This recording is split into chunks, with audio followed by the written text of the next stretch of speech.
Good morning, Galway. It is 11:04 a.m. on today, Friday, the 5th of September.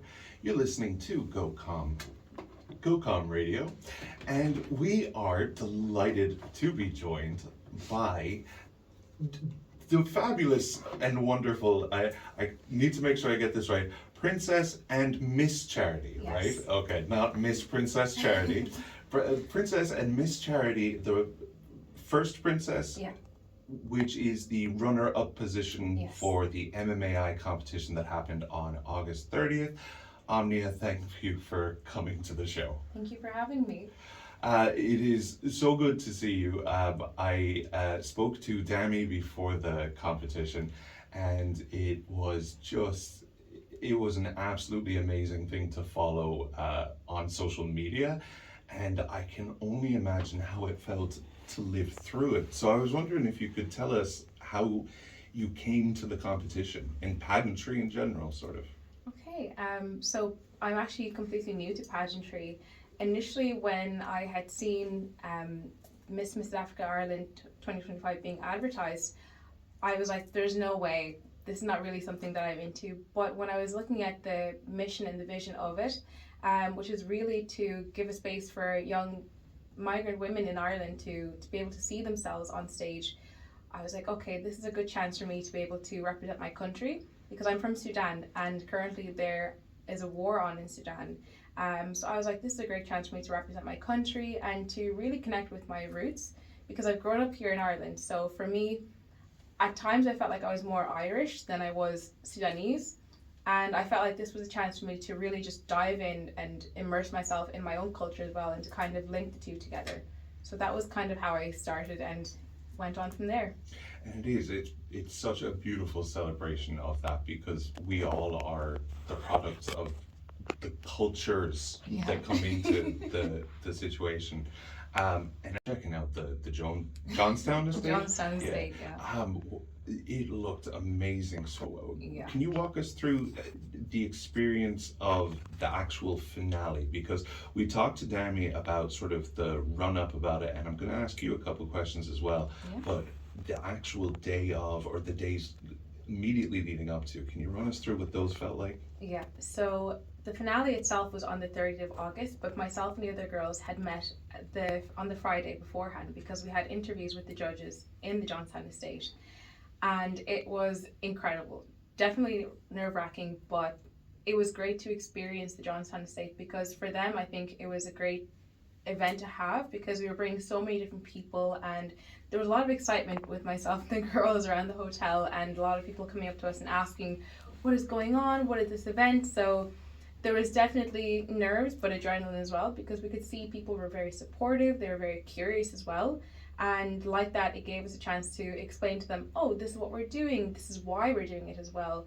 And people who had never heard of Miss Africa Ireland at all had that opportunity to come in and see backstage, to see the setup and everything. So it was brilliant. The Johnstown estate is very, very beautiful, to be quite honest. It was fantastic. We got a chance to see the grounds, to see the spas that they had there and the rooms that we had there. So it was nice. And I think the best part about it was being together with the girls beforehand, because we had those nerves and we were able to kind of come together and say, okay, let's just settle these nerves, let's just have a chill night. We had the face masks out, we had the Netflix running, we had everything to really settle us and get us ready for the finale. So it was fantastic coming up to it. That is actually one of the things that I really loved. Was there was no point when I was following this where I felt like you guys were competing against each other. No. You were all competing with each other to be the best that you could. Yeah. And it was just, like I said, the energy, the atmosphere, and the environment, like it all just looked like it came together in an amazing way.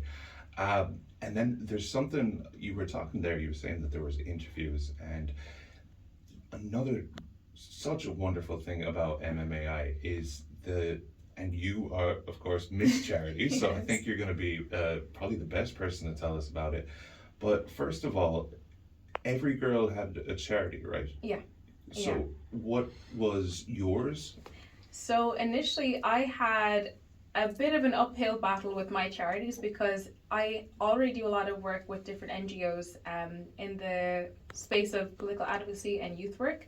And the main charity that I used to work with, and I still do, is IJA Europe.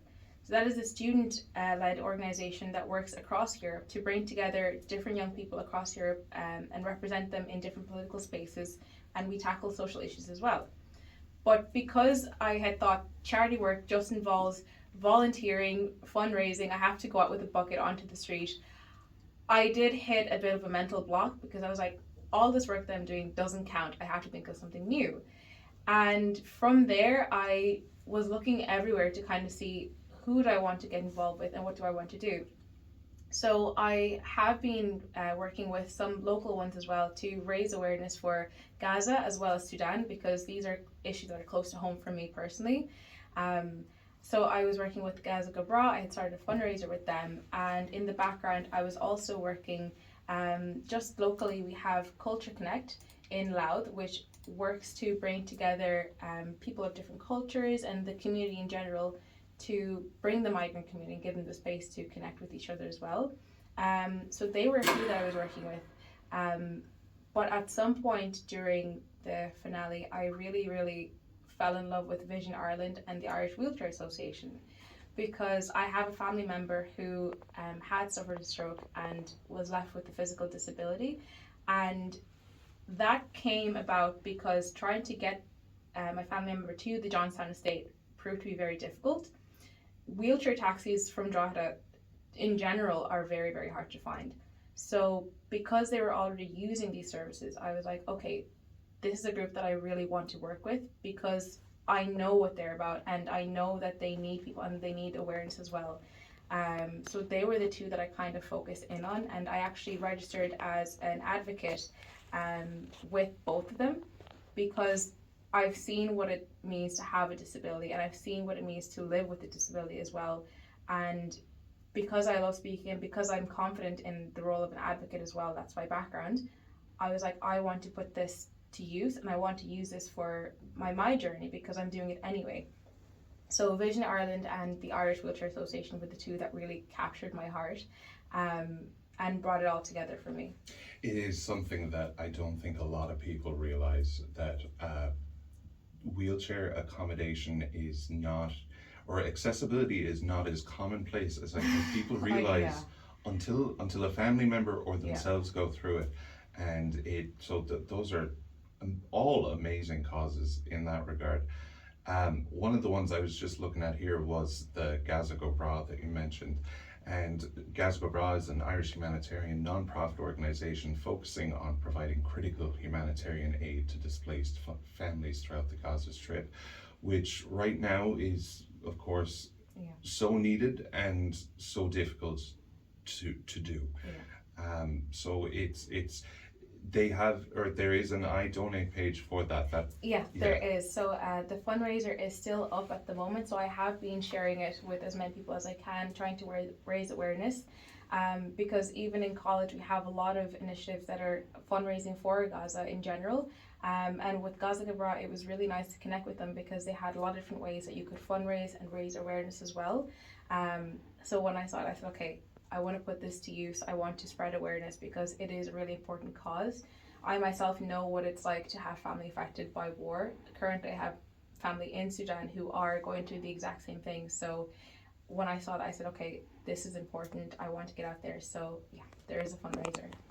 And it's so great for us to be able to contribute to that sort of thing. But what you're talking there as well about is your advocacy and stuff like that. That I have to be honest, I don't even maybe know what you're doing there, but like maybe you could sort of share. I suppose I didn't think this question through very well. So in the future, what is your advocacy path going to look like? Like, how are you going to be continuing this stuff? Because I want to learn how I should be doing it, and I feel like learning what you're doing is a good step for me to follow. Okay. Well, to be quite honest, where I've always seen myself is in the European Commission. I started my advocacy work very early on. I was always involved with the student council. In secondary school as well, I was involved with the ISSU, which is the Irish Second Level Students' Union, and I worked there as a regional officer. And I've always been very outspoken. Speaking has never been an issue for me. I have done debating, public speaking, and because I'm confident in it, I said I wanted to put it to use. And being an advocate or an activist doesn't necessarily mean you have to be out on the streets to talk about problems or bring awareness. A lot of it came from gathering groups that I worked with, other students like myself, other young people, and saying, okay, who can we bring this to? And for me, it was mostly working behind the scenes saying, okay, how can I network to go to the relevant person, go to someone who can create that change? And it kind of built on from there. So I ended up working with IGE Europe. I worked with OBESU as well on a European level. So that involved being a training facilitator, like you said, to educate other young people on how they can raise awareness, how they can bring issues up, and how to be more confident speaking as well.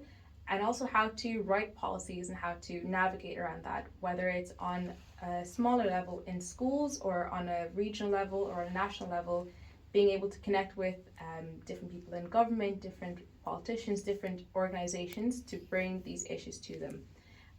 So I do give trainings, I do give different speeches across Europe to help promote young people and to get them active as well. Which is the exact, they are the future in that sense. And I happen to know a lot of really great young people, so I'm quite hopeful for that future. Yeah. But it's really good to know as well that they're learning things like that. Advocacy is something that is so important, and again, like I said, I didn't realize how it was important until I needed one myself. Yeah. And the gratitude I owe to people who advocated for me when I was in times of need. It's just it's such a, I hate to say noble calling, that feels too cliche, but it is such important work and it is great. And that has been one of my favorite parts about MMAI, is that so many causes were advocated for through this. So I suppose my next question, we've asked you about the future of advocacy, but are you going to pageant again? Oh, I don't know. See, even joining this pageant was very spontaneous. Like I do everything. I think there's nothing that I don't do. If I see it and it piques my interest, I'm like, okay, I'm going to try it. At the moment, I've no set plans because I don't really live my life like that. When opportunities come, I'll assess at the time and say, okay, this is what I want to do.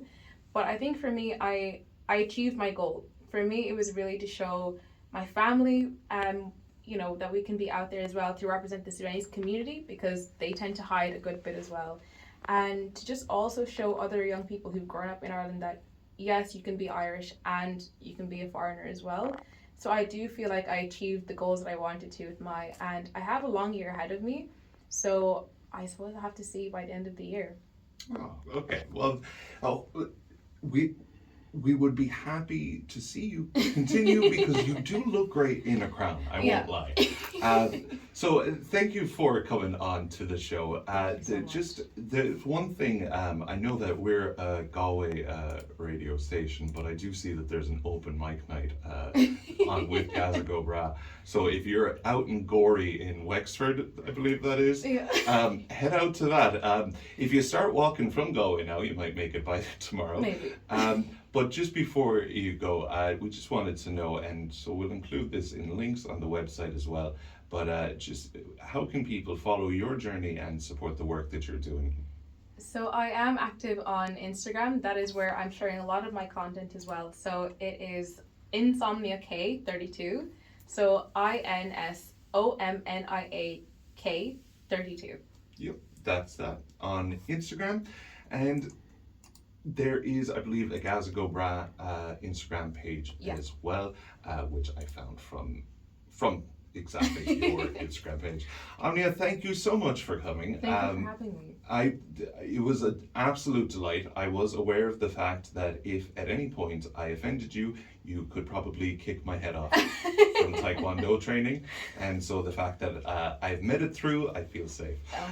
No, but it has been a delight. And I hope that either I speak to you again I hope both I speak to you again, and hopefully I get to speak to more of the queens Oh, from the yeah. pageant, because like I said, every time everyone's journey, everyone's advocate or everyone's charity, they've all been so unique, and I've learned Yeah. something new, multiple new things every time I've joined in. So thank you very much for that interview. Thank you for having me. It is 11:19 a.m. You're listening to GOCOM Radio. This is The Breakfast Show.